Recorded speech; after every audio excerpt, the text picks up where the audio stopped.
Joliba se ni y'a siɲɛ fɔlɔ Ligue des Champions na Joliba ballon minnu b'u bolo ɲina n'i y'a jateminɛ a ballon y'a sigi 100 i b'a sɔrɔ 70 ou 80 ninnu yɛrɛ siɲɛ fɔlɔ ka jouer hali Mali championnat yɛrɛ kɛnɛ kan jango ka jouer compétition na mun ye farafinna bɛɛ lajɛlen ka compétition ye o ye fɛn mun ka gɛlɛn an y'a ye Joliba se tiɲɛ don nin y'u siɲɛ fɔlɔ ye tiɲɛ don denmisɛnnin fitinin m'u bolo nka ɲɛmɔgɔ fana m'u jɔ jɔyɔrɔ la ka se ka u motiver hali a bɛ ban waati min na tile fila laban min tɛmɛna an y'a ye donatalaw y'a baara bila kɛ ko u ni ɲɛmɔgɔ kun bɛnna fɛn dɔ kan ko n'u qualifiera ka na phase de poule la ko musaka dɔ kan ka d'u ma k'o tɛ ka di tile filanan mun ye an y'a mɛn donatalaw fana da ko hali a ballon wɔɔrɔ fana kɔnɔna na n'an ye sɛbɛn sɔrɔ nin bɛ d'i ma n'an k'a ma ko prime de match ko fana tun tɛ yen ne bolo Joliba se club ba fana don nin ma an tɛ nin jɔyɔrɔ in mérité an tɛ nin bɔcogo in mérité ka sababu kɛ k'a tan k'a ban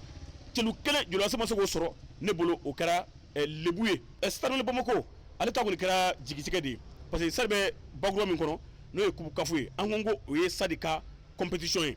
a donna o kɔnɔ siɲɛ caman a y'a ta yɛrɛ ka tɛmɛ